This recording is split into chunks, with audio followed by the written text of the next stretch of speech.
हमने शॉक के बारे में कि शॉक जो है वो कंडीशन है और किसे कहते हैं, तो इसकी डिफिनीशन हमने कुछ इस तरह किया था कि shock is a life threatening condition that occur when the body is not getting enough blood flow.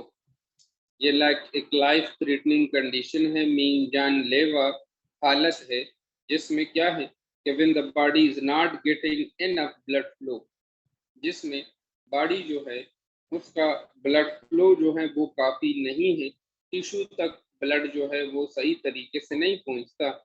The lack of the blood flow means the cell and the organ do not get enough oxygen and nutrients to function properly.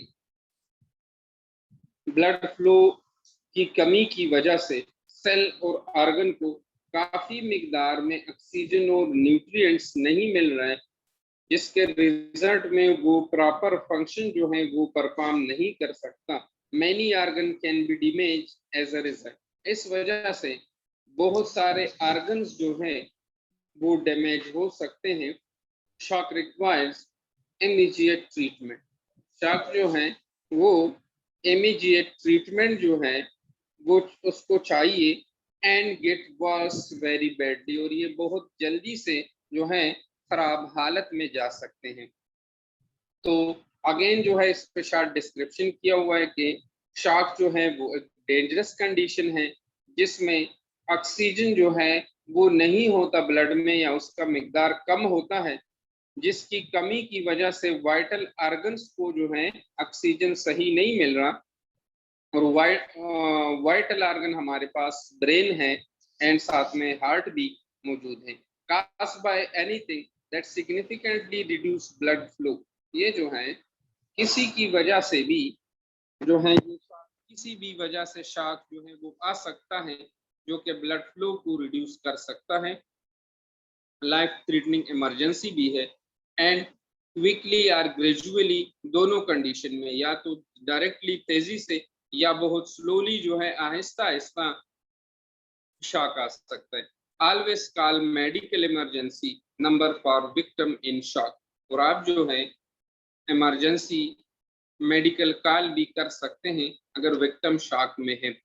Causes of shock के बारे में अगर हम बात करें, severe bleeding, हद से ज्यादा जो ब्लीडिंग है उससे भी इंसान जो है वो शॉक में जा सकता है। और इससे प्रीवियस लेक्चर में भी हमने बात की थी कि अगर ब्लीडिंग की वजह से खुदा ना खास्ता किधर एक्सीडेंट हुआ है जिसके रिजल्ट में किसी पेशेंट से ज्यादा जो है वो ब्लीडिंग हुआ है, तो ब्लीडिंग की वजह से अगर ये शॉक में जाता है तो this is not a hypovolaemic shock but it is a haemorrhagic shock. अच्छा, सिवियर बर्न्स, या जो है कोई बंदा खुदा ना खास्ता बहुत ज्यादा जला हुआ है जिसके रिजल्ट में उसके बॉडी से फ्लूइड ज्यादा जो है वो खारिज हुए हैं या फ्लूइड जो है वो खत्म हो गए, वो लॉस हो गए, तो रिजल्ट में क्या होता है, हाइपोवॉल्यूमिक शॉक जो है वो काज होगा। हार्ट फेलियर में भी शॉक काज हो सकता है। Heart attack and the following जो सारे कंडीशन है इसमें शॉक जो है वो काज हो सकते हैं। कॉमन टाइप्स ऑफ शॉक के बारे में अगर हम बात करें तो there are 4 types of shock. The first one is hypovolaemic shock. लेकिन हाइपोवॉल्यूमिक में फिर हमारे पास एक अनदर टाइप ऑफ शॉक है which is known as haemorrhagic shock, जो कि हमने बात की। Hypovolaemic, volume mean blood, hypo mean not volume. Volume का मतलब है बॉडी फ्लूइड लेवल का जो वॉल्यूम है, तो दिस इज हाइपो, तो इट्स मीन के बॉडी का जो फ्लूइड है उसमें क्या है, बॉडी के फ्लूइड का वॉल्यूम जो है या बॉडी के फ्लूइड का लेवल कम हुआ है। कौन से कंडीशन में कम होता है? In the condition of Burns, in the condition of Nazia, vomiting, diarrhoea, जिसकी वजह से हमारे बॉडी से ज्यादातर फ्लूइड लॉस होते हैं और उसकी वजह से जो कंडीशन आते हैं, condition is known as hypovolaemic shock.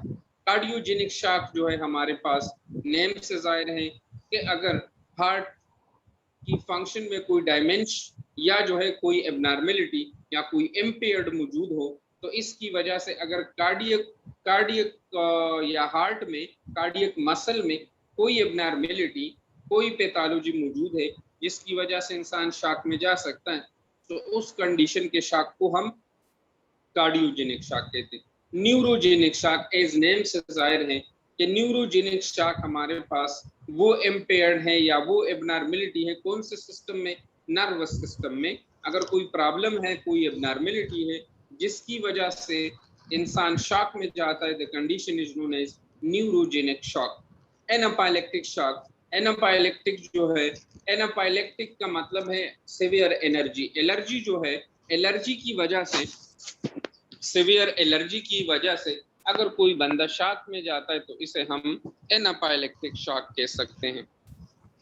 अच्छा, डेवलपमेंट ऑफ शॉक, ये शॉक जो है किस तरह आता है बॉडी में, तो assume any victim with serious injury is at risk for shock। अगर विक्टिम में कोई भी सीरियस इंजरी हो तो उस सीरियस इंजरी की वजह से वो शॉक में जा सकता है। अपन अकर इन स्टेजेस, या जो है ये स्टेजेस में भी आ सकते हैं।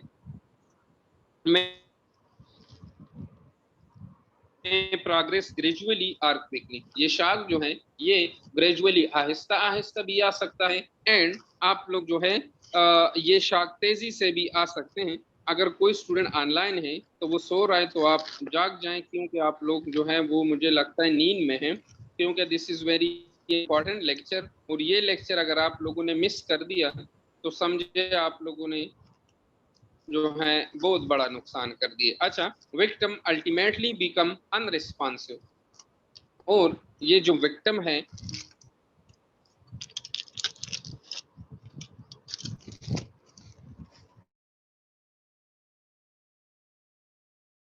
वो हमेशा के लिए जो है, कोई ऑल विक्टिम एक्सपीरियंस पैशन है, जरूरी नहीं है कि उसका एक जैसे साइन और सिम्टम्स हों। लेकिन अब हम बात करते हैं कि साइन और सिम्टम्स ऑफ शॉक के बारे में अगर हम बात करें। इन कंपेंसेटरी शॉक फर्स्ट स्टेज में, compensatory shock mean first stage में क्या होता है, एंजाइटी, रेस्टलेसनेस,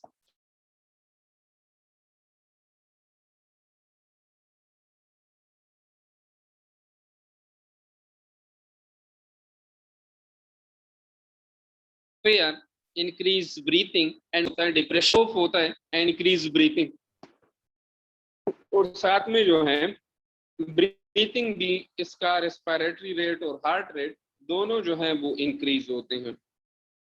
इन डीकम्पेंसेटरी शॉक सेकेंड स्टेज में mental status continue to deteriorate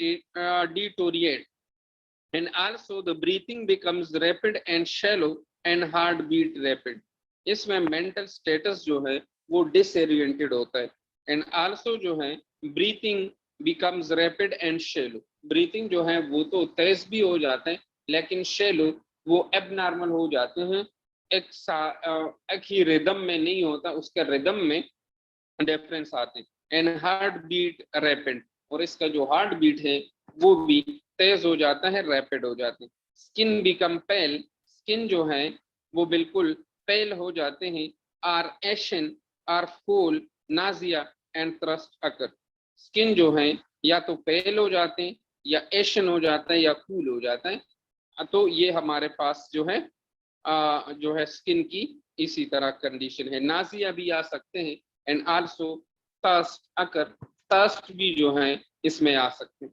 sign and symptom of shock के बारे में अगर हम बात करें तो इरिवर्सिबल शॉक इसमें मौजूद है। इन इरिवर्सिबल शॉक ये जो है थर्ड स्टेज में है।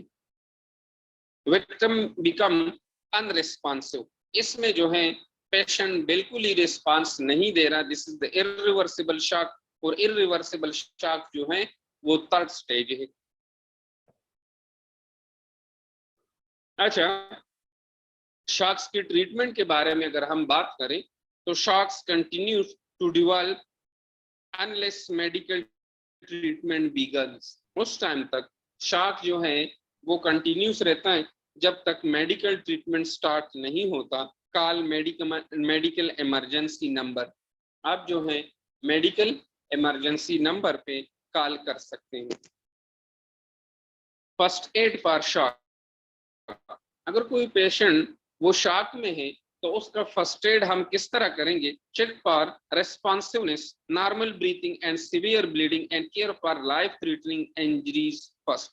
सबसे पहले हम क्या करेंगे, उसके ये जो रिस्पांस है उसको देखेंगे, नॉर्मल ब्रीथिंग चेक करेंगे और सीवियर ब्लीडिंग जो है वो भी चेक करेंगे, एंड केयर फॉर लाइफ, और उसके लाइफ थ्रेटनिंग इंजरीज की केयर करेंगे सबसे पहले।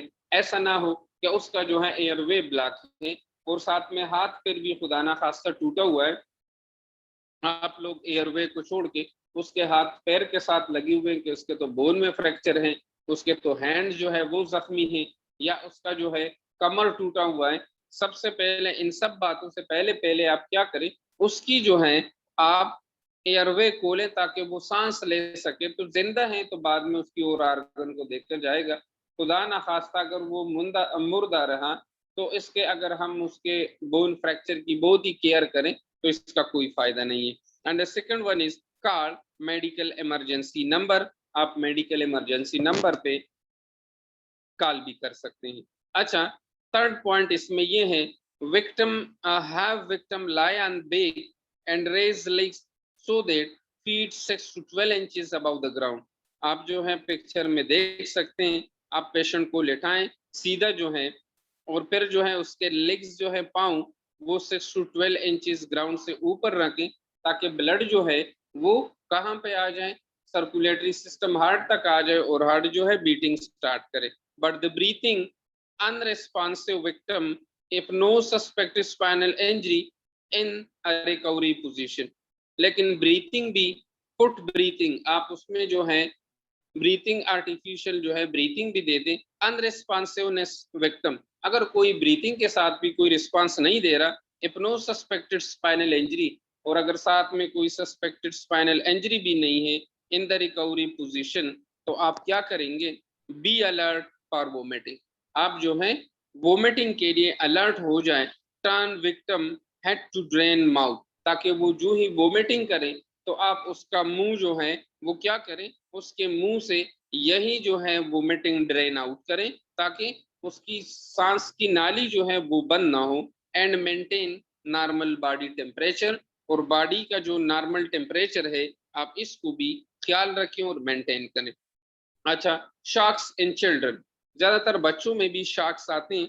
Blood loss in infants children may quickly lead to shock, अगर किसी बच्चे से ब्लड लॉस हो जाए, ज्यादा ब्लड लॉस, तो वो भी ज्यादातर इमीडिएट शॉक में जा सकते हैं। Susceptible to shock from dehydration, आप जो है शॉक को सस्पेक्ट भी कर सकते हैं क्योंकि डिहाइड्रेशन की वजह से भी बंदा जो है वो शॉक में जा सकते हैं। Early shock may be less obvious but the child condition rapidly declined and the treatment is same for the adult। Early shock जो है, पहली जो शॉक है may be less obvious, बिल्कुल कम भी हो सकता है, लेकिन चाइल्ड कंडीशन रैपिडली डिक्लाइन, लेकिन बच्चे का जो कंडीशन है वो बहुत जल्दी खराब हो सकता है, और ट्रीटमेंट जो है दोनों के लिए सेम है, हाँ वो एडल्ट हो या बच्चा। तो समरी जो है, introduction to the first aid for shock, introduction जो है फर्स्ट एड शॉक का, and explain the definition and first aid of the shock. First aid की भी डिफिनीशन हमने की है और शॉक की भी की है। Explain the causes of shock, किस वजह से शॉक आते हैं। टाइप्स ऑफ शॉक के बारे में भी हमने बात की है। And explain development step of shock, shock जब आते हैं तो कौन कौन से स्टेप बॉडी में होते हैं जिसकी वजह से शॉक जो है वो आते हैं। साइन और सिम्टम्स भी इसके बारे में हमने पढ़ लिए। First aid management for shock भी हमने पढ़ लिया। एंड एक्सप्लेन द शॉक और management in adult and children, दोनों में भी जो है हमने शॉक की जो मैनेजमेंट है वो एक्सप्लेन की। तो शॉक भी आप लोगों का जो है खत्म हो गए। If no doubt please ask, अगर कोई शक नहीं है तो आप पूछ सकते हैं बराए मेहरबानी। Silence please, it's assessment time, खामोश हो जाएं। अभी जो है शॉक के पेशेंट को असेस करना है, वो आप लोग हॉस्पिटल में करेंगे। क्वेश्चंस जो है आप कर सकते हैं। व्हाट इज फर्स्ट एड, ये मैं आपसे करूंगा फिर जो है, क्योंकि आप लोगों ने तो ये पढ़ लिया। What are the types of shock, ठीक है, तो ये जो है I am a superhero and I am still have to do homework. आप लोग कह रहे हैं कि आप लोग सुपर हीरो हैं क्योंकि आप अभी तक जो है अपना होमवर्क वो कर सकते हैं, आप क्या करें, आप शार्क्स को और types of shark and first add management briefly जो है आप अपने बुक्स में, अपने कॉपियों में लिखें। ठीक है, तो अगर किसी को कोई क्वेश्चन है तो बता सकते जी। Any question? Okay, thank you so much. Allah.